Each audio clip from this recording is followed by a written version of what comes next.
From the outside, it looked untouchable. A wildly successful podcast, 2 best friends, millions of views, an audience addicted to their chaotic, unfiltered banter. But if you looked closely, you could see it. The shift. The smiles didn't reach the eyes anymore. The laughter felt delayed, like they were forcing the punchline. What used to feel effortless now carried a strange weight. There was no explosive fight, no live-streamed meltdown, no dramatic unfollow spree. Instead, it was a slow bleed, episode by episode, glance by glance, until the chemistry that built the empire started to feel like a performance for survival. And then, without warning, it ended. Not with a farewell tour or a tearful goodbye episode, but with a casual sentence dropped in the most unexpected place. It happened outside their own show. Tana Mongeau was sitting across from Logan Paul, mid-conversation on Impulsive, when she said it. No build-up, no hesitation, just 4 words that sent shockwaves through the fan base. Canceled is ending soon. The room didn't go silent, but the internet did, for a second, and then it exploded. There was no trailer hinting at the finale, no carefully written announcement, no closure, just a casual admission that the show, a cultural moment for so many fans, was reaching its final days. Within hours, TikTok was flooded with edits, Twitter lit up with theories, Reddit threads dissected her tone, her body language, even the way she leaned back in her chair after saying it. Was she serious? Was this a stunt?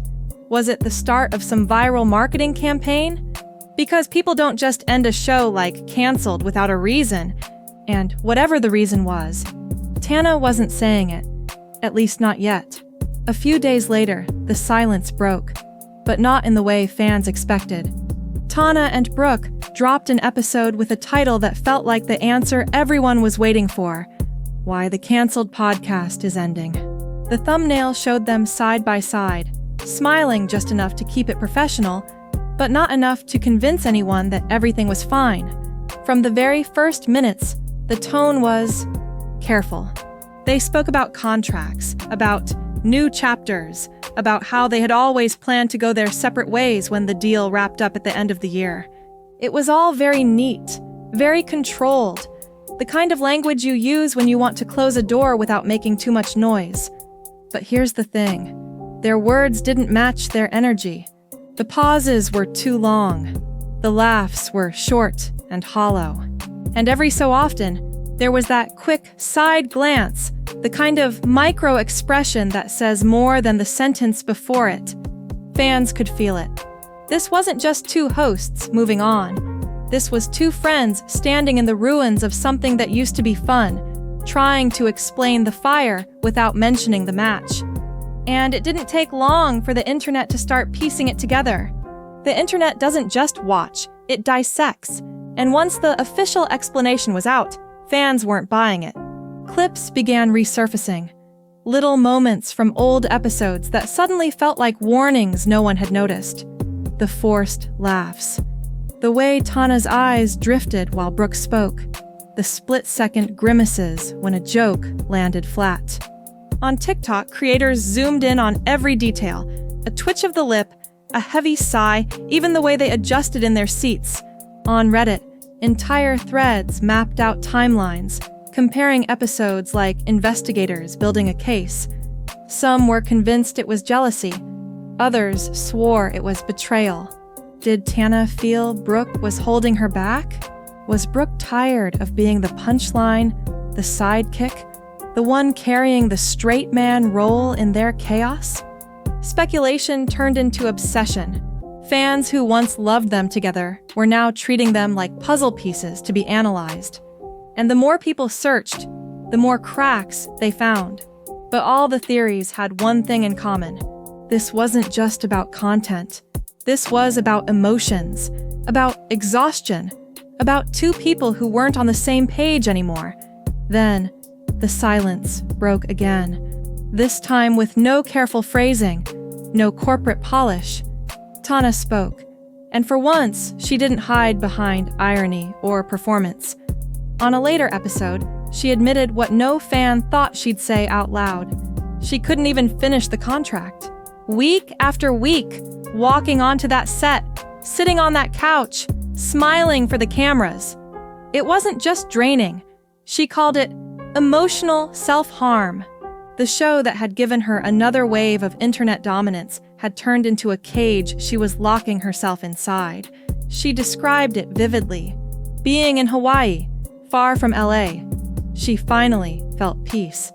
Coming back to the city felt like stepping straight into a trap. Every notification on her phone, every clip dissected online, every rumor, every accusation, it all came crashing back the moment she opened her apps. And suddenly, she realized the truth. The strength wasn't in pushing through. The strength was in walking away. It wasn't the filming that broke her. It was everything else. The edits, the hate, the constant cycle of being judged, not just for what she said, but for how she looked at her best friend while saying it. For the first time, she admitted publicly what she had probably whispered to herself in private for months. No amount of money, no amount of views, no contract is worth this. For Tana, the hardest part wasn't the lights, the microphones, or even the conversations. It was the aftermath. Every episode became an autopsy. Clips uploaded, slowed down, replayed. Fans debating whether her tone was too sharp, whether her laugh was too fake, whether her patience with Brooke was wearing thin. Imagine living like that. Every look becomes a headline. Every pause becomes a theory. You don't just record an hour of content. You hand over your life to millions of strangers, and they turn it into a story you no longer control. And while many creators can shrug it off, Tana admitted she couldn't. She was already fighting her own battles behind the scenes. She said it herself. "I'm overwhelmingly unstable with no outside influences." So imagine piling all of that on top. Canceled wasn't a podcast anymore. It was a trigger. A weekly reminder that no matter how hard she tried to mask it, the world was always waiting to pick her apart. And the worst part? She wasn't the only one breaking under the weight. Brooke didn't storm out. She didn't rage against the decision. Instead, she sat there, quiet, heavy, and admitted something that cut deeper than any viral clip ever could. "I no longer feel at home in this the way I once did." It was a single sentence, but it carried all the weight of grief, because Brooke wasn't ready to let go. Not yet. She wanted to believe in a positive ending, a graceful transition, a way to close the book without tearing out the pages. But deep down, she knew it was gone.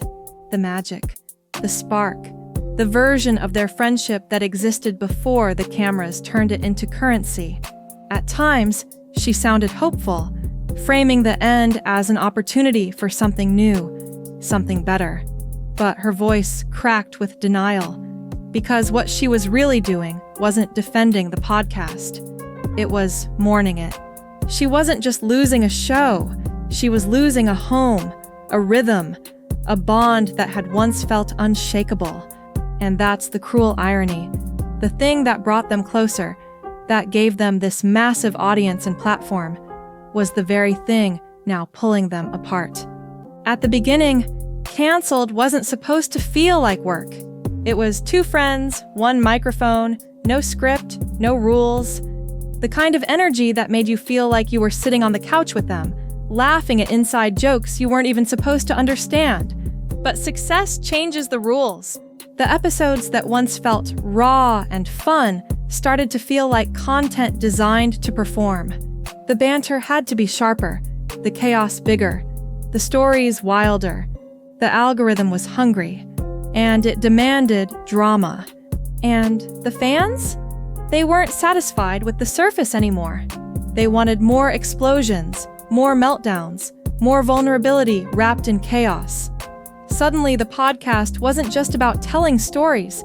It was about repackaging pain, digging up the past, turning private wounds into public entertainment. And the deeper they went, the more it drained them.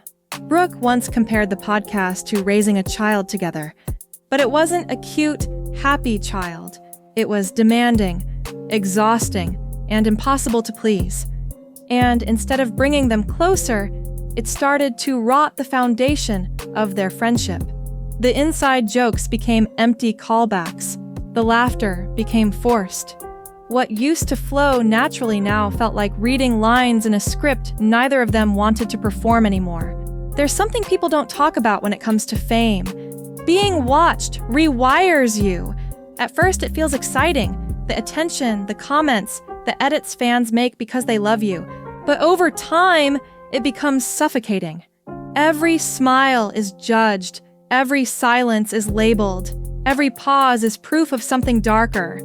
And Canceled wasn't just a podcast. It was a magnifying glass. Every week, the internet zoomed in, dissecting their worst angles, emotionally and physically. No one felt that pressure more than Brooke. She became the scapegoat. Every awkward pause was her fault. Every joke that didn't land, every moment of tension, fans turned it into evidence that she was the problem. It didn't matter that off-camera, she and Tana were still close, still laughing, still real, because the second the cameras switched on, the friendship transformed into a performance. And the internet didn't want the truth. They wanted drama. Even when they tried to explain, it backfired. Episodes meant to clarify only gave the internet more fuel. What was supposed to heal the narrative just made the wounds deeper. And maybe that was the breaking point. Realizing they weren't saving the podcast anymore. They were trying to save something that had already been lost. Whenever influencers walk away from something big, the internet almost always assumes the worst. It's a stunt, a marketing ploy, a way to stir drama before a rebrand. But this time, it didn't feel like that. Tana and Brooke weren't trying to save a sinking ship. They were stepping off a yacht that looked perfect from the outside but was quietly making them sick. The money was still flowing. The sponsors were still lining up. The views were still climbing.